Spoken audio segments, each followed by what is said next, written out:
Hey everybody, this is Paige from Mosaic Moments, and today I am doing a demo of the On the Dots dies. So it comes in two sets. The first one has the 4x4 die, which looks like this, and the 4x4 die also comes with this circle, which is really handy because you see these two half circles here, so you can keep them as the half circle look, or you can place this circle on top and you're able to fit a whole circle photograph there, so that is a really nice die to have. And the second set has the 2x4 die and the 1x4 die, and of course you can use all these together to create amazing designs. So now that you have been introduced to dies, let's get started.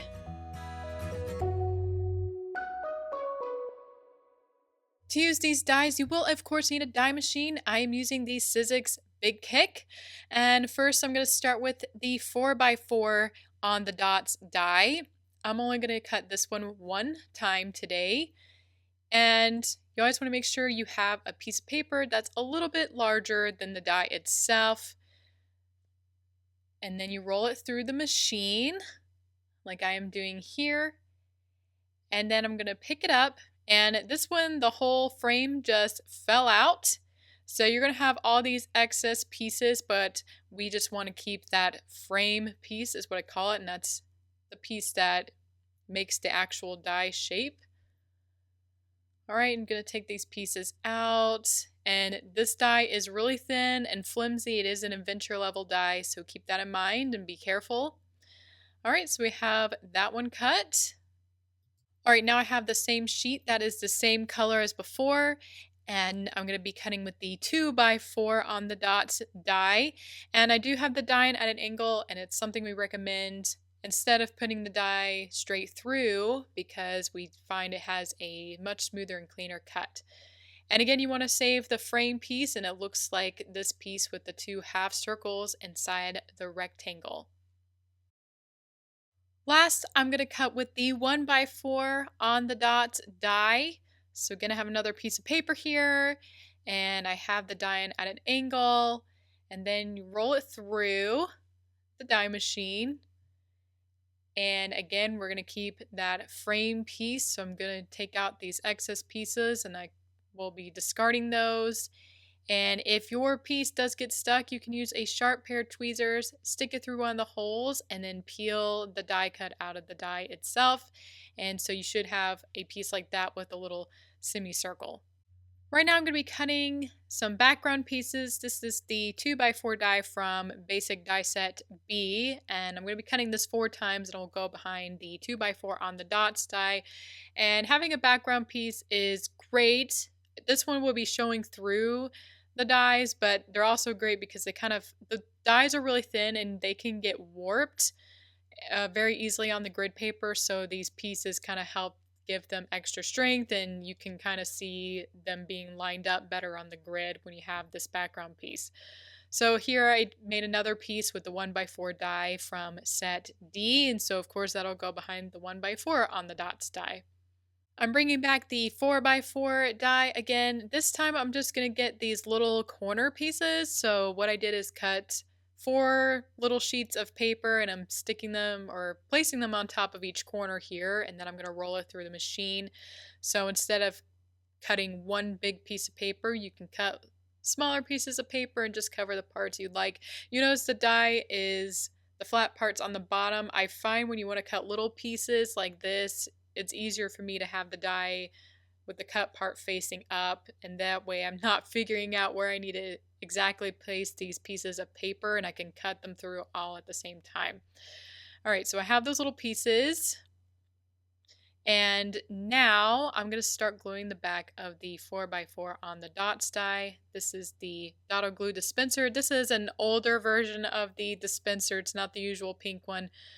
I believe they only sell the pink one at this point, so this one I don't think is available.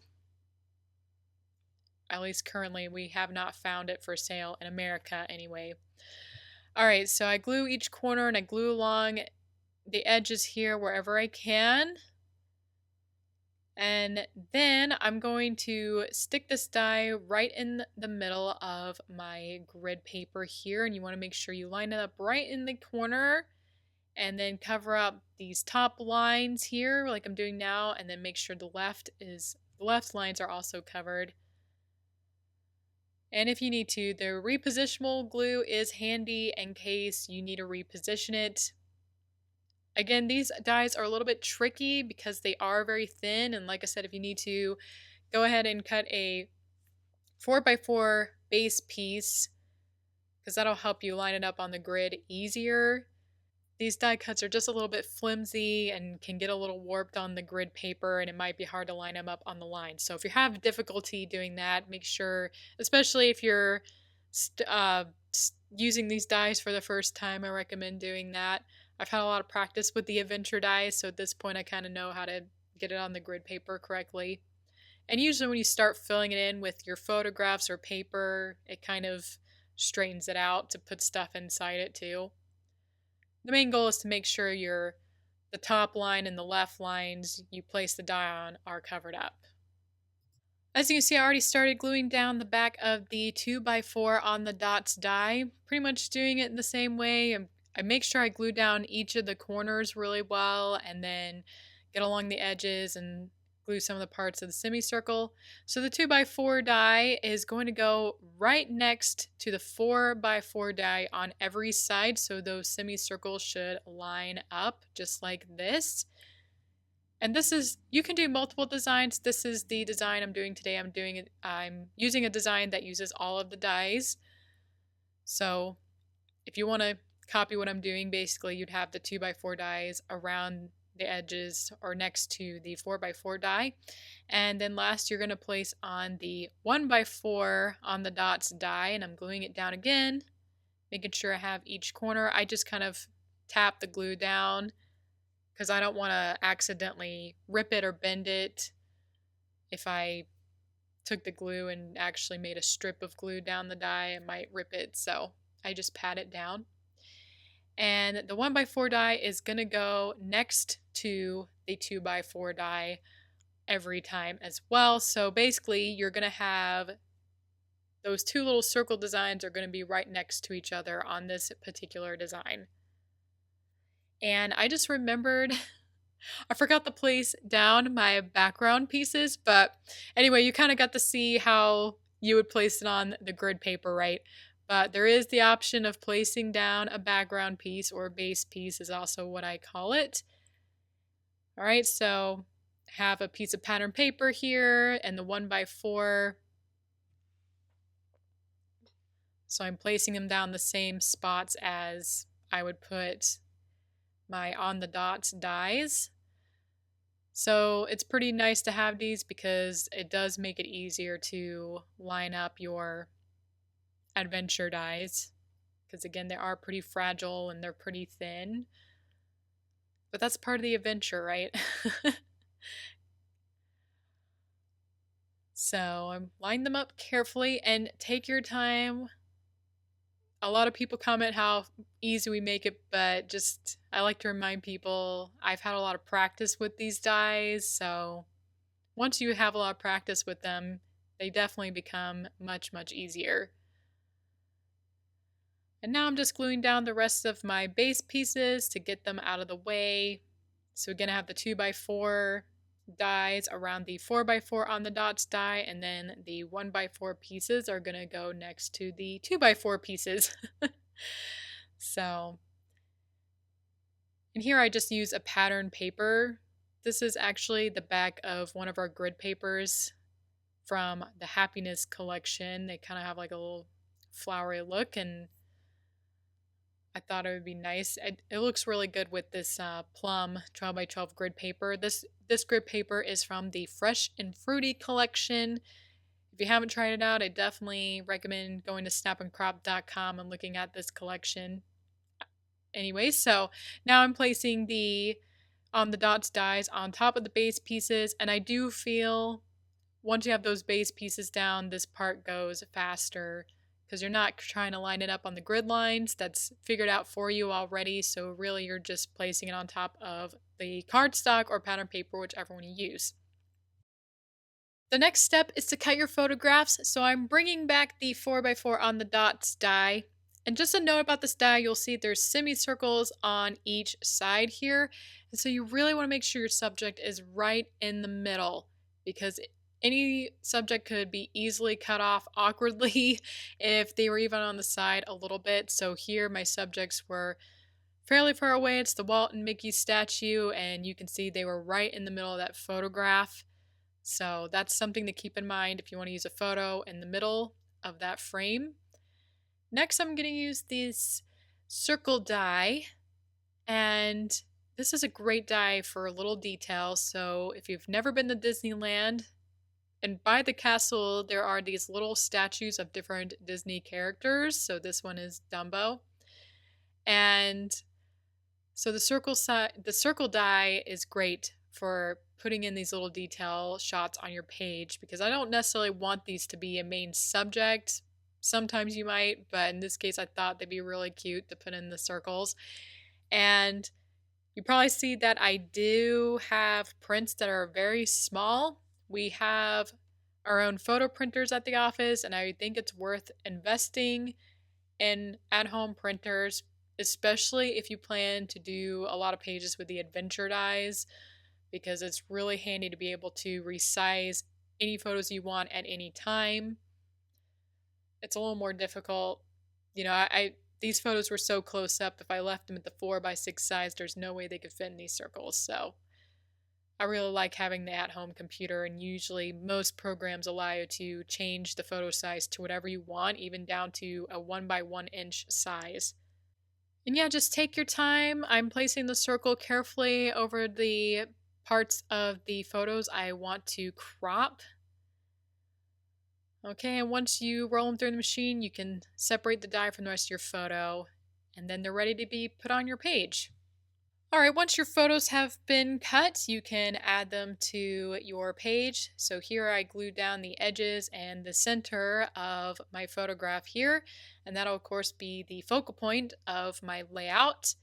And next I'm going to add in these little circles, which again I just love.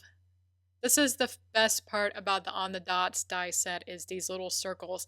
And I'm filling mine in with photographs, and again, really love it for these detail photographs. This one I'm using the little statues. Tammy made one where she went to Colonial Williamsburg and took pictures of all the cute little signs, the historic signs, and filled the circles with those signs. Or if you're at a garden, maybe you fill it in with the flowers you find. You know, it could be cute little things like that.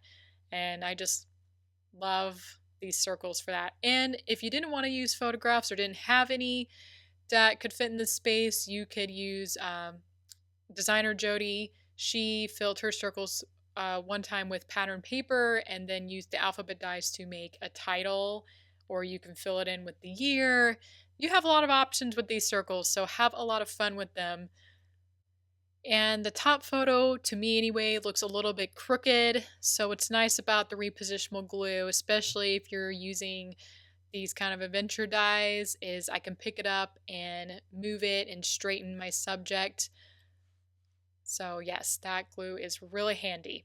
Next, I'm going to fill in the 4 corners here. This is the 3, or it was cut with the 3x3 die from Basic Set A, and that's the all square set in the basic bundle, or you can buy it separately as well from the bundle. And the photographs are cut with layering die set A, so it's really nice to have those spaces to fit in bigger photographs. Since On the Dots dies, you can't really, you know, they're kind of a different shape.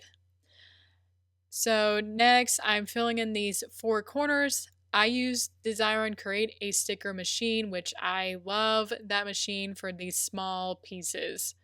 It's my favorite adhesive for these things because it makes it so much easier to glue them down. So originally I was going to make this the finalized layout, but I feel like there's not enough photographs here. It's a lot of paper, so it's kind of, the photographs are just in the middle on the edges. So I cut this photograph with the 2x4 dots, and you can kind of see on one side there's a building and the other side has a little steamboat. And so I think the 2x4 dots die, if you want to fill it in with a photograph like I'm doing, you kind of want a photograph that's landscape or something that was taken at a distance like mine. It was taken far away, and then the building and the boat can kind of be on both sides of the 2x4 die. I have this one here. It has the mountain on the bottom. It's a fenced in area, but it's a small world, and so they kind of fill in those spaces. So a lot of these, the middle had really nothing important. This one shows the train station. You can see the top part of the station there, and then there's kind of that brick walkway on the bottom half.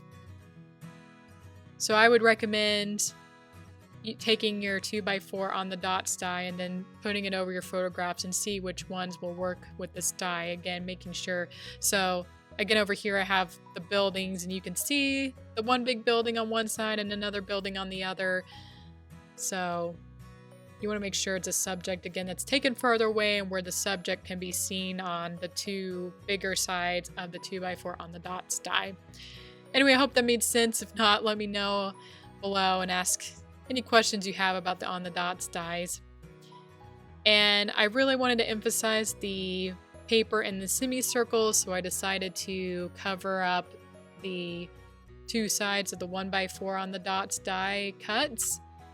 And I'm just going to fill it in with the same grid paper color.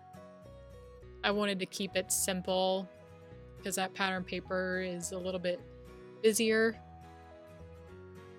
I didn't really want to cover them up, but I figured, well, the circles don't stand out very well unless I do cover up the two sides. Otherwise, I would have liked to have kept that more of that paper in.